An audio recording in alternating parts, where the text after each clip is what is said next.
Welcome. So இனி நம்ம என்ன பார்க்க போகிறோம்னா, போபோலேருந்து நம்ம BM4 Pro Plus அப்படிங்கிற ஒரு மொபைல் ஹோல்டர் வந்து வாங்கியிருக்கோம். ஸோ இதில் வந்து உங்களுக்கு வாட்டர் ப்ரூஃப் கிடையாது, அதாவது மொபைலுக்கு வாட்டர் ப்ரூஃப்ங்கிறது ப்ரொவைட் பண்ணாது. அதே சமயம் உங்களுக்கு சார்ஜிங்கும் அவைலபிளாக இருக்காது. ஸோ இதில் வந்து உங்களுக்கு ஒரு நல்ல குவாலிட்டி மொபைல் ஹோல்டர் ப்ளஸ் உங்களுக்கு வைப்ரேஷன் டேம்பிங்கோடு வரும். ஸோ ஓப்பன் பண்ணி பார்த்துருவோமா.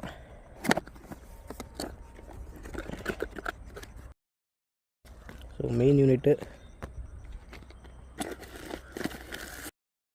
அப்புறம் ஒரு கீ செயின் கொடுத்துருக்காங்க. அதுக்கப்புறம் உங்களுக்கு தேவையான சைஸஸில் நம்ம ஹேண்டில் பாரில் மாற்றுறதுக்கான இது. ஸோ இது வந்து உங்களுக்கு பால் ஹெண்டு. இதில் உங்களுக்கு வாரண்டி கார்டு இருக்குது, நீங்கள் வந்து இன்வாய்ஸ் வச்சு ரெஜிஸ்டர் பண்ணிக்கணும். ஸோ இப்போ நம்ம ஹேண்டில் பார் வந்து பார்த்திங்கன்னா 22 mm நினைக்கிறேன், 22 mm தான். ஸோ அதுக்கு வந்து சின்னதாக இருந்தால் போதும். இது வந்து உங்களுக்கு சைடு மிரரில் வந்து நீங்கள் மாட்டிக்கலாம். ஸோ சைடு மிரரை கழட்டிட்டு மறுபடியும் அந்த கம்பி உள்ள லாக் பண்ணிட்டு இதை மாட்டிக்கலாம். ஸோ இதில் வந்து இதில் மாட்டுற மாதிரி வரும். இதை எடுத்து இதுக்குள்ளே போட்டு அந்த பாலை உள்ளே வச்சு ப்ரெஸ் பண்ணும். அதான் உள்ளே போயிடுச்சு. அப்புறம் இதை வந்து மறுபடியும் டைட் பண்ணிட்டேன்னா ரைட் மூமெண்ட் தெரியுதுங்களா. ஓகே, இதுதான் வைப்ரேஷன் டேம்பர். இது மொத்த மொபைல் ஹோல்டருமே இந்த 4 ரப்பரில் தான் இருக்குது, வேறு எந்த சப்போர்ட்டும் கிடையாது. குறுக்க இங்கே ஒரு ஆப்ஷன் கொடுத்துருக்காங்க, எல்லாமே நசுங்கக்கூடியது தான். ஓகே,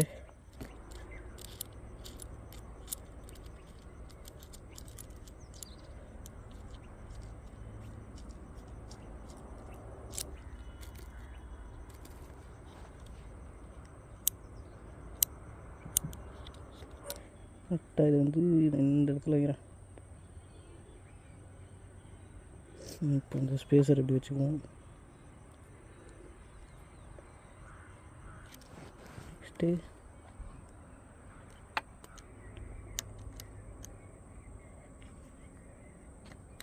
டைட் ஆகிட்டே இருக்குது.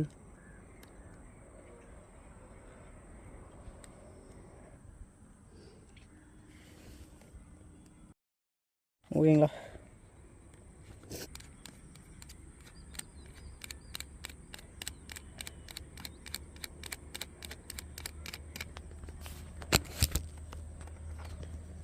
ஓகே, ஃபிட் ஆயிடுச்சு. பாய் பாய்.